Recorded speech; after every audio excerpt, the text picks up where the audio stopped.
Hello friends, welcome to शिक्षक prep. तो friends, हम सीटेट एग्ज़ाम की प्रिपरेशन कर रहे हैं और अभी हमारी प्रीवियस ईयर क्वेश्चन पेपर की सीरीज़ चल रही है जो कि सीडीपी की हमने स्टार्ट करी थी, जिसमें हम 26 सेट ऑलरेडी लगा चुके हैं और आज हमारा 27वां सेट है प्रीवियस ईयर क्वेश्चन पेपर का। अगर अभी तक आपने पुरानी वीडियोज़ नहीं देखी हैं, ये टोटल 26 सेट, तो उन्हें जल्दी देख लीजिएगा, क्योंकि फ्रेंड्स मैंने आपको हर एक क्वेश्चन का डिटेल्ड एक्सप्लेनेशन समझाया हुआ है और इन सारी क्लासेस को कंबाइन करके एक प्लेलिस्ट में क्रिएट किया हुआ है। और प्लेलिस्ट का लिंक आपको इस वीडियो के डिस्क्रिप्शन बॉक्स में मिल जाएगा, जहां पर जाकर आप इन सारी क्लासेस को एक साथ देख सकते हैं और आपके बहुत अच्छी यहां से अंडरस्टैंडिंग हो जाएगी फ्रेंड्स, क्योंकि मैंने लगभग बहुत सारे प्रीवियस ईयर क्वेश्चन पेपर आपको करवा दिए हैं। पेपर 1 और पेपर 2 दोनों के लिए ये इक्वली इम्पॉर्टेंट है। ठीक है, तो चलिए स्टार्ट करते हैं आज की क्लास। और आज की क्लास का सबसे पहला क्वेश्चन आप स्क्रीन पर देख पा रहे होंगे। क्लास स्टार्ट करने से पहले आप लोगों को कुछ और भी बताना है फ्रेंड्स। टैग वर्ड से रिलेटेड आप लोगों के काफ़ी सारे कमेंट्स आ रहे थे और मुझे व्हाट्सएप पर भी आप लोगों के मैसेजेस आ रहे थे कि टैग वर्ड्स वाली वीडियोस का लिंक दे दीजिए। तो देखिए, मैंने ना सारे सब्जेक्ट्स के अलग अलग टैग वर्ड्स आपको करवाए हैं। सीडीपी का अलग है, Hindi, maths, English, EVS, Sanskrit, SST, सारे सब्जेक्ट्स के जितना भी आपका सीटेट में होता है पेपर 1 पेपर 2, सभी के टैग वर्ड्स अलग अलग करवाए हैं। वो सारी वीडियोस मैंने एक प्लेलिस्ट में क्रिएट करी हैं और उस प्लेलिस्ट का लिंक आपको डिस्क्रिप्शन बॉक्स में मिल जाएगा, वहाँ जाकर आप लोग चेकआउट ज़रूर कीजिएगा। साथ ही साथ काफ़ी सारे स्टूडेंट्स ने सीडीपी के हैंड रिटन नोट्स भी परचेज़ कर लिए हैं, जो कि आपको बहुत ही कम प्राइस पर अभी अवेलेबल हो रहे हैं। तो अगर आप लोग भी लेना चाहते हैं सीडीपी के हैंड रिटन नोट्स, तो आप इस नंबर पर व्हाट्सअप करके नोट्स ले सकते हैं फ्रेंड्स। मैं नंबर आपको बता दे रही हूँ, ठीक है, 9411179036। इस पर व्हाट्सअप मैसेज करके आप बहुत ही कम प्राइस पर सीडीपी के नोट्स ले सकते हैं। तो चलिए स्टार्ट करते हैं और हर बार की तरह इस क्लास में भी हर क्वेश्चन का डिटेल्ड एक्सप्लेनेशन समझते हुए चलेंगे। सबसे पहला क्वेश्चन है आज का, बच्चों का या बच्चों के मूल्यांकन। पहला है, केवल व्यक्तिगत विद्यार्थियों के मूल्यांकन के सबूत प्रदान करने के लिए किया जाना चाहिए। दूसरा है, बच्चों का मूल्यांकन का उद्देश्य बच्चों की तुलना करके उन्हें तदनुसार नामांकित करना चाहिए। अब देखिए, जो स्टूडेंट्स पहले से चैनल से जुड़े हैं वो ऑप्शंस को एलिमिनेट करना सीख गए होंगे। जैसे ये ऑप्शन आपका बाहर हो गया, ये आंसर नहीं हो सकता। क्यों? क्योंकि मैंने आपको हमेशा बोला है, कभी भी बच्चों की तुलना नहीं करनी है। बच्चों की तुलना करना मतलब हो गया कि आप एक दूसरे के साथ बच्चे का कंपैरिजन कर रहे हैं। जैसे क्लासरूम में आपने कोई क्वेश्चन पूछा, एक बच्चे ने सही आंसर दिया, दूसरे बच्चे ने आंसर सही नहीं दिया, तो उस कंडीशन में आप क्या करते हैं ना, एज अ टीचर, जिस बच्चे ने सही आंसर दिया उसको तो आप अप्रिशिएट करते हैं कि वेरी गुड बेटा, आपने बहुत अच्छा आंसर दिया। लेकिन जिस बच्चे ने सही आंसर नहीं दिया उसको आप ना ही शाबाशी देते हैं, उसको बस ऐसे ही बोल दिया जाता है कि आपको ये क्वेश्चन नहीं आता है, आप नेक्स्ट टाइम याद करके लाना। तो इस तरह की चीज़ें अगर होती हैं, एक दूसरे बच्चे के साथ कंपेयर किया जाता है, तो इस बच्चे का जो आत्मविश्वास है, सेल्फ कॉन्फिडेंस है, वो डाउन हो जाता है। ठीक है, इसी तरीके से कोई भी आप तुलना कर रहे हैं बच्चों में, जैसे आपको ये चीज़ आती है, आपको ये चीज़ नहीं आती है, आपको मैथ्स बहुत अच्छी आती है और दूसरे बच्चे को आप बोल रहे हैं कि तुम तो मैथ्स में बिल्कुल ख़त्म हो, ज़ीरो हो। तो इस तरह की चीज़ें, इस तरह कंपेयर नहीं करना है एक दूसरे बच्चे के साथ। ठीक है, आपको ये चीज़ ध्यान रखनी है और मैंने आपको हमेशा बोला है जब भी ये क्वेश्चंस आते हैं तब। तो ये ऑप्शन हो गया हमारा बाहर। फर्स्ट ऑप्शन अगर देखें तो ये भी आपका बाहर हो गया। अब जो टैग वर्ड से समझ रहे होंगे वो भी एलिमिनेट कर सकते हैं, क्योंकि केवल जो टैग वर्ड होता है वो नेगेटिव होता है और जिस भी क्वेश्चन के ऑप्शन में आपको केवल दिख जाए वो आपका सही नहीं होता है। ठीक है, ये तो टैग वर्ड्स की हेल्प से हमने इजीली आंसर निकाल लिया, लेकिन हम इसको डिटेल में भी समझेंगे। कैसे? देखिए, ये कह रहा है कि बच्चों का मूल्यांकन केवल व्यक्तिगत विद्यार्थियों के मूल्यांकन के सबूत प्रदान करने के लिए किया जाना चाहिए। जी नहीं, केवल इसी चीज़ के लिए नहीं होता है, बल्कि बच्चे का जो मूल्यांकन होता है सबसे पहले ये पता करने के लिए होता है कि जो बच्चे की लर्निंग प्रोसेस है वो अभी कहाँ तक पहुँची है। यानी कि बच्चे को जो चीज़ें सिखाई जा रही हैं स्कूल में, क्या वो सीख रहा है या नहीं, उसे समझ में आ रही हैं या फिर नहीं आ रही हैं।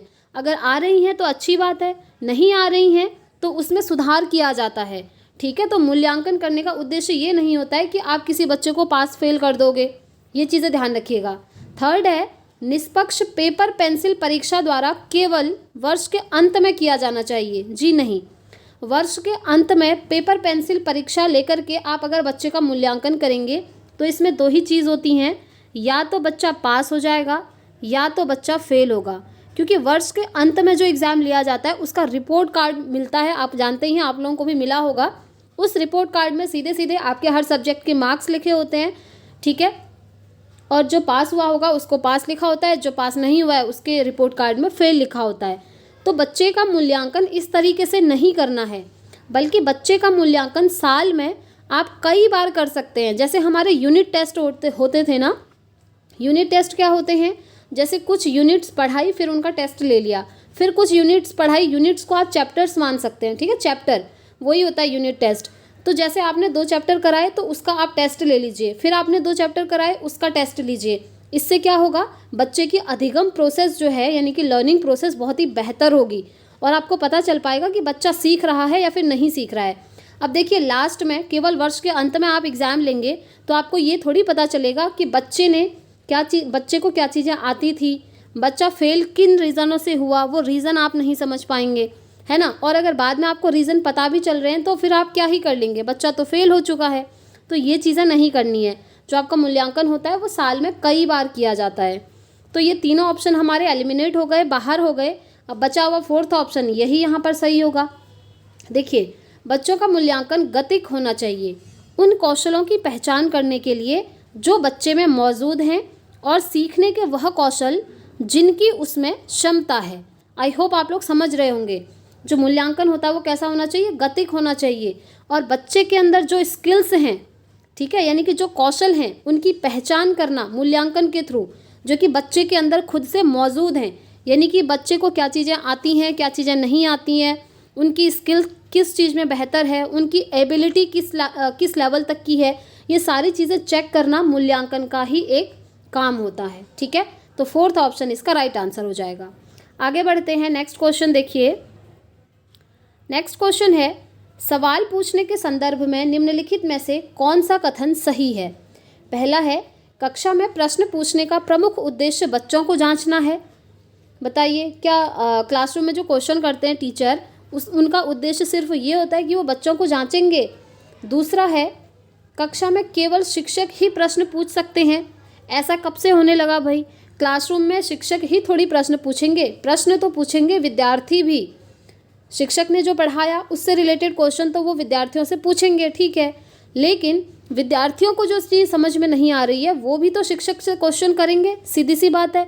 और उनको क्वेश्चन करने के लिए एनकरेज करना होता है, प्रोत्साहित करना होता है कि बच्चों आपको जो चीज़ समझ में नहीं आ रही है आप पूछिए, ताकि बच्चा टीचर से पूछे और बच्चे के मन की जो हेजिटेशन है ना वो ख़त्म हो सके, ठीक है। तो ये ऑप्शन हमारा बाहर हो गया, पहला ऑप्शन भी हमारा बाहर ही हो गया फ्रेंड्स, क्योंकि कक्षा में प्रश्न पूछने का उद्देश्य सिर्फ बच्चों को जांचना नहीं होता है, ठीक है। थर्ड है, जानकारी व समझ पर आधारित प्रश्नों को प्रोत्साहित करना चाहिए बजाय अनुप्रयोग और विश्लेषण पर। जी नहीं, यहाँ पर हर तरह के क्वेश्चन आपको पूछने हैं।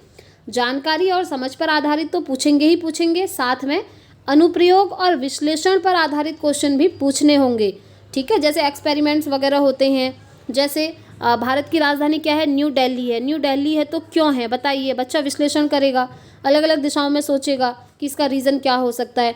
तो ऐसे क्वेश्चन भी बच्चों से पूछने हैं।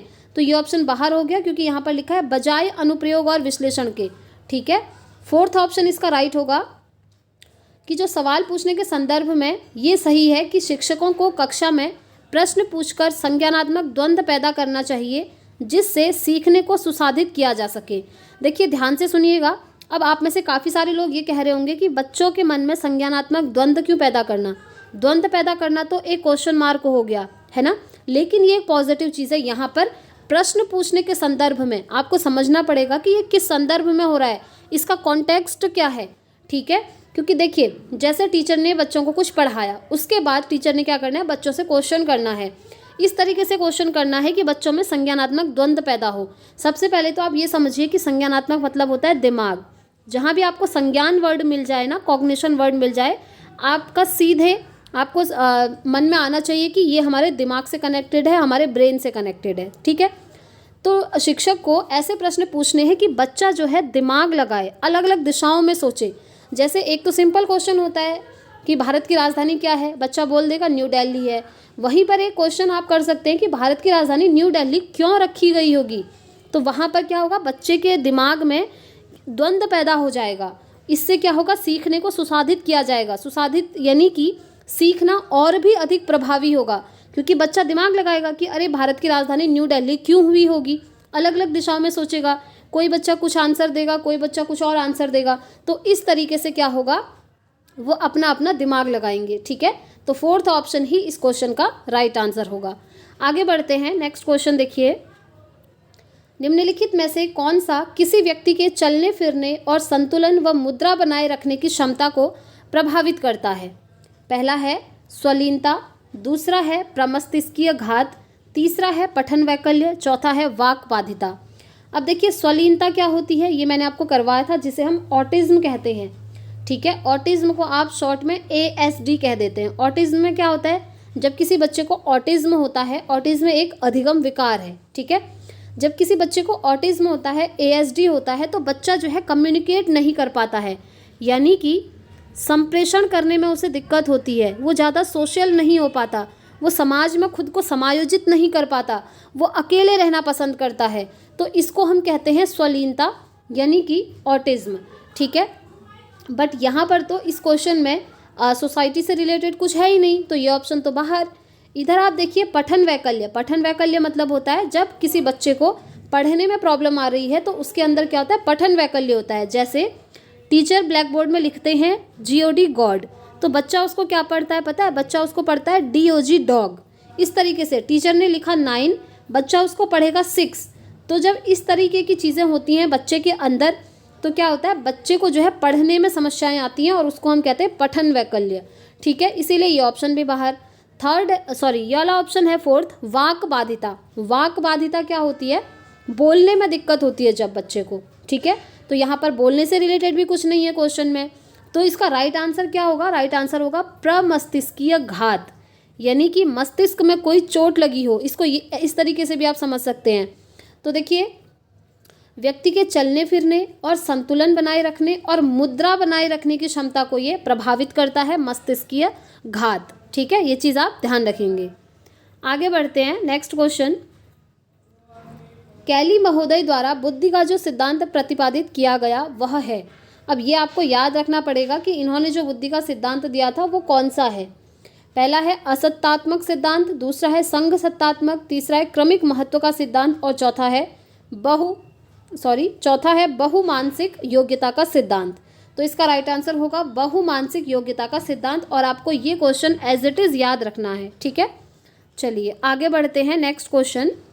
निम्नलिखित में से कौन सी अधिगम अक्षमता सीधे संचार कौशल और समाविष्ट करने की क्षमता को प्रभावित करती है? बताइए कौन सा। पहला है गुणज वैकल्य, दूसरा है लेखन वैकल्य, उत्साह वैकल्य और गति समन्वय वैकल्य।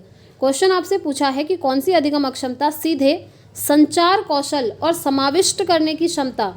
तो देखिए यहाँ पर इसका राइट आंसर हो जाएगा गुणज वैकल्य। ठीक है, क्योंकि यहाँ पर समाविष्ट करने की बात आई है। जब कुछ भी मैथ से रिलेटेड क्वेश्चन आते हैं ना, तो उसको अगर बच्चा सॉल्व करने में प्रॉब्लम फेस करता है तो उसे गुणज वैकल्य कहते हैं।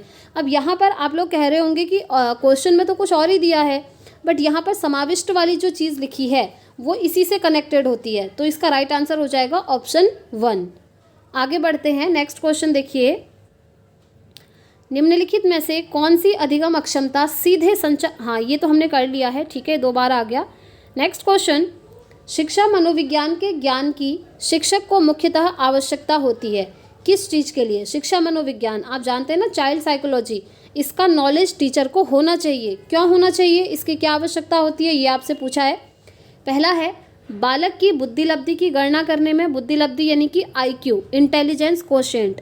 देखिए IQ का मैंने आपको फॉर्मूला भी बताया था। IQ बराबर होता है mental as upon chronological age into 100, यानी कि बुद्धिलब्धि बराबर मानसिक आयु बट्टे वास्तविक आयु गुणा 100। ये फॉर्मूला आपको याद रखना है फ्रेंड्स, क्योंकि एक न्यूमेरिकल आपसे पूछ लिया जाता है। आपको दे देंगे किसी बच्चे की मेंटल एज इतनी है और उसकी क्रोनोलॉजिकल एज इतनी है, तो इस बच्चे की बुद्धिलब्धि की गणना कीजिए, तो वहाँ पर आपको ये फॉर्मूला लगाना पड़ेगा। ठीक है, तो ये आप याद रखिएगा। वैसे मैंने पहले भी आपको बताया है, और जो थियोरी की क्लासेस हैं वहाँ तो मैंने आपको अच्छे से एक्सप्लेन करके समझाया हुआ है, ठीक है। अगर आप लोगों ने अभी तक थियोरी की क्लासेस नहीं देखी हैं तो लिंक सभी के डिस्क्रिप्शन बॉक्स में है फ्रेंड्स, आप जा करके वहाँ चेकआउट ज़रूर कीजिएगा। तो देखिए यहाँ पर शिक्षा मनोविज्ञान का ज्ञान शिक्षक को क्यों होना चाहिए। पहला हमने देखा कि बालक की बुद्धि लब्धि की गणना करने में, दूसरा है कक्षानुशासन बनाए रखने में। अब देखिए शिक्षा मनोविज्ञान का कक्षानुशासन से इतना ज़्यादा कनेक्शन नहीं होता है। तीसरा है बालक की मनोशारीरिक विशेषताओं को समझने में। चौथा है बालक के पिछड़ेपन के कारणों को जानने में। तो इसका राइट आंसर होगा फ्रेंड्स कि बालक की बुद्धि लब्धि की गणना करने में, क्योंकि ये सबसे ज़्यादा इससे प्रभावित होती है, ठीक है। तो इसका राइट आंसर हो जाएगा ऑप्शन 1। आगे बढ़ते हैं, नेक्स्ट क्वेश्चन। सामाजिक विज्ञान की एक शिक्षिका अपनी कक्षा में हास्याकरण पर चर्चा करने की योजना बना रही है। निम्न में से कौन से संप्रत्यय का प्रयोग करे कि उसके द्वारा इस चर्चा में शामिल किए जाने की ज़्यादा संभावना है। पहला है, देखिए पहला है भूमि अधिग्रहण और जनजातीय लोगों को उनकी भूमि से बलपूर्वक निकालना। दूसरा है समुदायों के बारे में पूर्वाग्रह ग्रस्त छवियाँ। तीसरा है सकारात्मक विभेद और चौथा है समुदाय विशेष की सामाजिक आर्थिक एवं शैक्षिक स्थिति। तो आपको बताना है इसका राइट आंसर। तो देखिए इसमें ये चारों ही ऑप्शन बिल्कुल सही हैं, ऑप्शन 1, 2, 3 एंड 4। देखिए क्वेश्चन में क्या कहा है कि हास्याकरण पर चर्चा करने की योजना शिक्षिका बना रही है। तो अगर हास्याकरण की चर्चा करनी है तो ये सारे ही ऑप्शन उसके अंदर इंक्लूड होंगे, ठीक है। तो ये चारों ही ऑप्शन सही होंगे, इसलिए इसका राइट आंसर ऑप्शन 4 हो जाएगा। आगे बढ़ते हैं, नेक्स्ट क्वेश्चन। प्राथमिक स्तर पर सामाजिक और राजनीतिक जीवन की पाठ्य पुस्तकों में चित्र कथा पट्टों यानी कि स्टोरी बोर्ड्स का प्रयोग किया गया है, क्यों किया गया है आपको ये बताना है। पहला है ये किताब का सौंदर्य बोध पढ़ाते हैं, ये किताब का सौंदर्य बोध पढ़ाते हैं। दूसरा है ये चित्रों की जीवन प्रस्तुति के सहारे विषय वस्तु की ओर बच्चों का ध्यानाकर्षण करते हैं। तीसरा है ये बच्चों के मनोरंजन हेतु जोड़े गए हैं। और चौथा है इस पुस्तक और इसके विषयों से संबंधित कहानियाँ आसानी से मिल जाती हैं। तो देखिए इसका राइट आंसर क्या होगा। सामाजिक और राजनीतिक जीवन की पाठ्य पुस्तकों में स्टोरी बोर्ड्स का जो प्रयोग किया जाता है ना, वो इसलिए किया जाता है क्योंकि ये चित्रों की जीवंत प्रस्तुति के सहारे विषय वस्तु की ओर बच्चों का ध्यान आकर्षण करती हैं, ठीक है। सेकंड ऑप्शन इसका राइट होगा और सेकंड ऑप्शन आपको दिया है ऑप्शन नंबर 2 में, तो ये इस यहाँ पर राइट आंसर हो जाएगा। आगे बढ़ेंगे, नेक्स्ट क्वेश्चन। निम्नलिखित उदाहरण विकास के किस सिद्धांत की व्याख्या करता है। अब देखिए विकास के सिद्धांत मैंने आपको करवाए हैं वैसे थ्योरी में। अब यहाँ पर आपको एग्जाम्पल दिया और पूछा है कि ये विकास के कौन से सिद्धांत की व्याख्या कर रहा है। तो देखिए सेंटेंस है, एक बच्ची चलने से पहले खड़ा होना सीखती है और बोलने से पहले बड़बड़ाना सीखती है। तो ये विकास का कौन सा सिद्धांत है, बताइए कौन सा सिद्धांत है। पहला है विकास क्रमबद्ध होता है। दूसरा है विकास का क्रम सर से पैर की ओर होता है। तीसरा है विकास अव्यवस्थित होता है। चौथा है विकास केंद्र से हाथ पैर की ओर होता है। जी हाँ, इसका राइट आंसर हो जाएगा कि जो डेवलपमेंट है वो सेंटर से पेरिफेरी की तरफ होता है, यानी कि सेंटर से परिधि की ओर होता है। सेंटर क्या होता है, आपका हार्ट हो गया, जो आपके मेन बॉडी का फंक्शन होता है वो डेवलप होता है, फिर धीरे धीरे आपके हाथ की फिंगर्स ये सब डेवलप होती हैं। तो जो विकास है वो केंद्र से बाहर की ओर होता है, केंद्र से हाथ पैर की ओर होता है। ये इसी का एग्जाम्पल है कि एक बच्ची चलने से पहले खड़ा होना सीख लेती है और बोलने से पहले वो बड़बड़ाना सीख लेती है, ठीक है। और जो ये है विकास क्रमबद्ध होता है, ये तो आप जानते ही हैं कि विकास कंटिन्यूसली होता है, लेकिन ये सेंटेंस इसका एग्जाम्पल नहीं है। नेक्स्ट है विकास का क्रम सर से पैर की ओर होता है। जी हाँ, सर से पैर की ओर भी होता है, लेकिन उसमें क्या होता है, सबसे पहले बच्चे का विकास सर का विकास होता है बच्चे के, और उसके बाद धीरे धीरे पैरों का विकास होता है। और विकास अव्यवस्थित होता है, ऐसी कोई चीज़ नहीं है। तो फोर्थ ऑप्शन इसका राइट हो जाएगा। आगे बढ़ते हैं, नेक्स्ट क्वेश्चन। वह प्रक्रिया जिसके द्वारा एक बालक एक परिस्थिति में उसकी अंतःक्रिया के परिणाम के रूप में व्यवहार का एक नवीन प्रतिरूप अर्जित करता है, जो कुछ अंश तक स्थिरोन्मुख रहता है तथा उसका सामान्य व्यवहार प्रतिमान को प्रभावित करता है, वह क्या कहलाता है। क्या कहलाता है, अभिप्रेरणा कहलाता है, अधिगम कहलाता है, समायोजन कहलाता है या आदत कहलाता है। तो ये एक प्रकार से क्या है, आपकी लर्निंग की प्रोसेस है, अधिगम की प्रोसेस है। कैसे, देखिए एक बालक जो है एक परिस्थिति में उसकी जो अंतःक्रिया है, इंटरेक्शन है, उसके परिणाम के रूप में व्यवहार का एक नया रूप अर्जित कर रहा है, एक्वायर कर रहा है। एक्वायर तभी करेगा जब उसको कोई सिखाएगा, अधिगम की क्रिया होगी, है ना, जो कुछ अंश तक स्थिरोन्मुख रहता है तथा उसका सामान्य व्यवहार प्रतिमान को भी प्रभावित करता है। तो इसका राइट आंसर होगा अधिगम। अभिप्रेरणा क्या होती है? जब हम किसी चीज़ को सीखने के लिए मोटिवेट होते हैं। जैसे अभी आप ये वीडियो देख रहे हैं, आप अंदर से मोटिवेटेड हैं कि मुझे सीडीपी में 30 आउट ऑफ 30 मार्क्स गेन करना है, इसीलिए आप मोटिवेटेड हैं और अभी आप पढ़ रहे हैं, ये होती है अभिप्रेरणा। और समायोजन होता है, जैसे समाज में समायोजन होना, जैसे कुछ लोग हैं उनके जैसे अगर हम बन जाते हैं, हम अपना बिहेवियर उनकी तरह करने लगते हैं, तो हम उन लोगों के साथ जल्दी से घुल मिल जाते हैं। कहते हैं ना, वो बंदा बहुत अच्छा है, वो सबके साथ आराम से घुल मिल जाता है, तो वही होता है समायोजन करना। और आदत तो आप जानते ही हैं, हैबिट। तो यहाँ पर हैबिट जैसी कोई चीज़ नहीं है, तो इसका राइट आंसर हो जाएगा ऑप्शन 2। आगे बढ़ते हैं, नेक्स्ट क्वेश्चन। जब कोई शिक्षार्थी उद्दीपन तथा अनुक्रिया को किसी एक व्यवस्था एवं परिस्थिति में अपने पूर्व ज्ञान के अभाव में बार बार दोहराकर उद्दीपक तथा अनुक्रिया में संबंध सुदृढ़ करने का प्रयास करता है, तो इस प्रकार का अधिगम कहलाता है। इस प्रकार का अधिगम आपका क्या कहलाता है? पहला है श्रृंखला अधिगम, दूसरा है संकेत अधिगम, तीसरा है विभेदात्मक अधिगम, चौथा है नियम अधिगम। तो इसका राइट आंसर हो जाएगा संकेत अधिगम। ठीक है, क्योंकि यहाँ पर शिक्षार्थी उद्दीपन और अनुक्रिया को किसी एक व्यवस्था और परिस्थिति में अपने पूर्व ज्ञान के अभाव में बार बार दोहरा कर उद्दीपक और अनुक्रिया में संबंध सुदृढ़ करने का प्रयास कर रहा है, यही होता है आपका संकेत अधिगम। ठीक है, तो इसका राइट आंसर हो जाएगा ऑप्शन 2। नेक्स्ट क्वेश्चन पे चलते हैं। नेक्स्ट क्वेश्चन है आपके सामने। अधिगम प्रक्रिया में शिक्षार्थियों को आसपास के वातावरण, संग्रहालय, प्रसिद्ध इमारतों तथा अन्य उपयोगी स्थानों को देखने के अवसर दिए जाने चाहिए, क्योंकि ऐसा करने से होता है, ऐसा करने से क्या होता है? पहला है शिक्षार्थियों का मनोरंजन होता है, दूसरा है शिक्षार्थियों में प्रत्यक्षीकरण का विकास होता है, तीसरा ऑप्शन है शिक्षार्थियों के माता पिता को संतोष का अनुभव प्रदान होता है, एंड चौथा है शिक्षार्थियों का शिक्षक के साथ संबंध मजबूत रहता है। तो बताइए इसका राइट आंसर क्या होगा? तो इसका राइट आंसर होगा कि शिक्षार्थियों में प्रत्यक्षीकरण का विकास होता है, क्योंकि देखिए प्रत्यक्ष रूप से वो आंखों से देख रहे हैं, संग्रहालय, जो प्रसिद्ध इमारतें हैं, आसपास का वातावरण है, प्रत्यक्ष रूप से क्या हो रहा है, उन स्थानों को वो देख रहे हैं, तो इसी को बोलते हैं प्रत्यक्षीकरण, जो चीज़ सामने से देखी जाती है। तो अगर आप इस तरीके के अवसर बच्चों को प्रदान करते हैं तो बच्चों में प्रत्यक्षीकरण का विकास होगा। ठीक है, second option will be the right answer. आगे बढ़ते हैं, नेक्स्ट क्वेश्चन।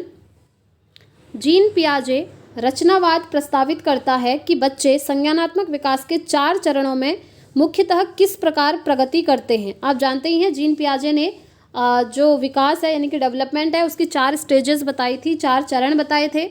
मैंने आपको न्यूमोनिक के साथ याद भी करवाए थे। वो कौन कौन से थे? वो थे SPCF, S for sensory motor, P for pre operational, C for concrete operational and F for formal operational. संवेदीगामक अवस्था, ये होता है आपका पूर्व संक्रियात्मक अवस्था, ये है मूर्त संक्रियात्मक और ये है औपचारिक संक्रियात्मक अवस्था। नोट्स में मैंने आपको सारी चीज़ें लिख करके दी हैं, न्यूमोनिक्स भी दिए हुए हैं। ठीक है, तो क्वेश्चन आपसे पूछा है कि ये प्रस्तावित करता है कि बच्चे संज्ञानात्मक विकास के 4 चरणों में मुख्यतः किस प्रकार प्रगति करते हैं। पहला ऑप्शन है वातावरण में अंतःक्रिया करके, तीसरा है अपने से ज़्यादा ज्ञान वाले व्यक्तियों के साथ सामाजिक अंतःक्रिया करके, तीसरा है दूसरों का अनुकरण करके और चौथा है इनामों की प्रत्याशा करके। तो इसका राइट आंसर क्या होगा? इसका राइट आंसर होगा वातावरण में अंतःक्रिया करके। अब आप कहेंगे कि अंतःक्रिया और वातावरण, इस चीज़ को तो वाइगोत्स्की सबसे ज़्यादा इम्पोर्टेंस देते हैं, लेकिन देखिए यहाँ पर ऐसा नहीं है कि पियाजे जो हैं एनवायरनमेंट के साथ इंटरेक्शन को बिल्कुल ही इम्पोर्टेंस नहीं देते, ऐसा नहीं है। वो इम्पोर्टेंस देते हैं लेकिन वाइगोत्स्की से कम इम्पोर्टेंस देते हैं, ये चीज़ आपको ध्यान रखनी होगी। ठीक है, इसीलिए इसका राइट आंसर हो जाएगा वातावरण में अंतःक्रिया करके। जीन पियाजे प्रस्तावित करते हैं कि बच्चे संज्ञानात्मक विकास के 4 चरणों में मुख्यतः प्रगति कर सकते हैं। ठीक है, तो फर्स्ट ऑप्शन इसका राइट आंसर हो जाएगा। आगे बढ़ते हैं, नेक्स्ट क्वेश्चन।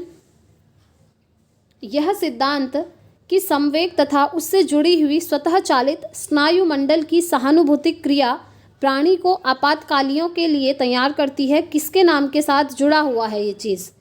पहला है कैनन, दूसरा है जेम्स, तीसरा है डफी, चौथा है लेजारस। तो इसका राइट आंसर हो जाएगा कैनन। ठीक है, तो first option will be the right answer. तो फ्रेंड्स, आज के क्वेश्चन यहीं पर समाप्त होते हैं। आज की क्लास देखकर आपको लगा होगा कि आज के क्वेश्चन बहुत ही ज़्यादा हाई लेवल के क्वेश्चन हैं और हो सकता है आज के प्रैक्टिस सेट में बहुत सारे स्टूडेंट्स का स्कोर बहुत ही कम रहा होगा, क्योंकि अभी तक आप लोग अपना स्कोर बता रहे थे या तो 2 मार्क्स आपके कम हो रहे थे या तो 3 मार्क्स कम हो रहे थे, इससे ज़्यादा आपके मार्क्स कम नहीं हो रहे थे। हमने जितने भी प्रीवियस ईयर के पहले वाले सेट लगाए, लेकिन जो आज का सेट है आपको भी लगा होगा कि ये थोड़ा सा टफ पूछा गया है। तो जी हाँ, ये भी प्रीवियस ईयर क्वेश्चन पेपर ही है और ये कराना आपको बहुत ज़्यादा ज़रूरी था, क्योंकि आपको ये ना लगे कि सीटेट का पेपर बहुत ही ईजी आता है, सीडीपी का क्वेश्चन आपके इस तरीके के भी आते हैं, क्योंकि ये खुद एक प्रीवियस ईयर क्वेश्चन पेपर का सेट है। ठीक है, तो वीडियो पसंद आई हो फ्रेंड्स तो वीडियो को लाइक एंड शेयर ज़रूर कीजिएगा। मिलेंगे अब हम नेक्स्ट वीडियो में next previous year question paper set के साथ। और अगर आपको सीटेट सीडीपी के हैंड रिटन नोट्स परचेज करने हो तो आप व्हाट्सअप कर सकते हैं, मैंने आपको नंबर बता दिया है। ठीक है, मिलते हैं फ्रेंड्स नेक्स्ट वीडियो में। Thanks for watching.